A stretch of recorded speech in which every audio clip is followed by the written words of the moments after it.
Bon, après cette accroche totalement clic, je suis ravi de vous recevoir aujourd'hui sur ce nouvel épisode de Endospi. Semaine dernière, on a fait un sondage pour savoir quelle thématique vous aviez envie qu'on aborde et ça m'étonne pas. Franchement, c'était les conseils que Com peut donner pour faire 0 à 2 millions en 2 ans. C'est vrai qu'il y a des best practices à appliquer et on va vous donner nos conseils. Le tout premier conseil qu'on peut vous donner, c'est de tester rapidement. C'est vrai que Com est dans du service, donc c'est plus simple que quand on a besoin de développer une application dans le dur et vraiment avoir des années de R&D pour pouvoir développer et lancer son produit. Mais sur du service, il faut tester rapidement pour savoir si jamais l'offre qu'on propose a vraiment une traction sur le marché. Et je pense que c'est aussi comme ça qu'on a su vachement s'adapter et rapidement se réadapter pour pouvoir avoir une offre qui plaît réellement à nos clients.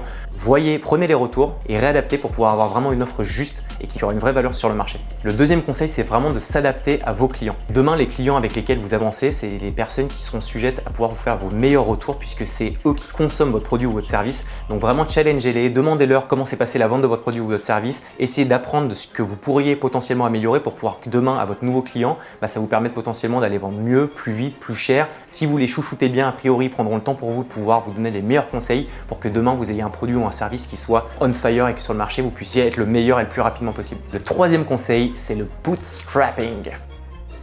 Le bootstrapping, ça veut littéralement dire mettre la main dans la crotte. Okay. Le meilleur exemple, c'est par exemple la partie média qu'on a lancée, donc de Com Média. On l'a franchement lancé un peu comme ça sur le tas. On aurait pu très bien se dire qu'on faisait des campagnes d'acquisition en mettant des billets et on voyait si jamais ça allait avoir des belles retombées ou non. Mais le fait d'avoir vraiment mis la main dans le cambouis, ça nous a permis de pouvoir apprendre quels sont les formats qui fonctionneraient mieux plutôt que d'autres. Donc en fait, toutes ces phases de test où vous essayez, vous itérez et vous avez l'impression de bosser dans le vide, en fait, c'est un élément qui est majeur pour pouvoir maximiser les chances de succès d'un lancement de boîte ou d'une boîte qui est déjà lancée. Quatrième conseil, c'est de semer des graines un peu partout. Alors quand je dis semer des graines, en fait, c'est tenter plein de nouvelles choses. Il y a plein de fois, on a tenté d'ouvrir de nouvelles branches. Typiquement la branche musicale de Com, on a vu que ça fonctionnait pas, qu'il n'y avait pas de traction, que le marché ne répondait pas. Donc du coup, on s'est dit qu'on n'allait pas lancer les opérations sur ce segment. À l'inverse, on l'a tenté pour le média, on a vu que la traction y était et là, on s'est mis à 200%, on a déployé toute notre énergie sur ce segment. Donc du coup, il y a un intérêt majeur à vraiment essayer de diversifier les champs d'action sur lesquels vous intervenez. Et le dernier conseil, c'est l'importance de communiquer sur soi. Je pense qu'on voit tous et Com contribue beaucoup à ça et on est désolé si ça vous saoule de spammer, mais sur LinkedIn typiquement,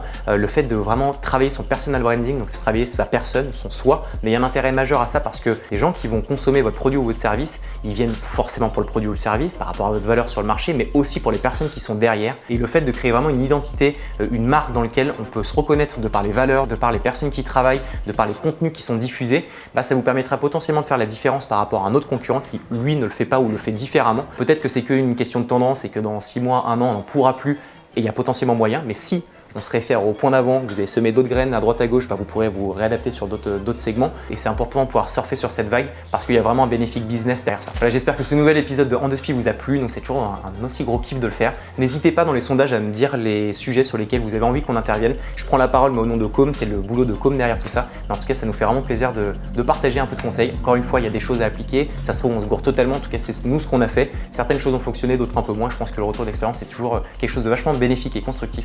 Donc du coup, voilà, je vous souhaite une excellente journée et je vous dis à très vite.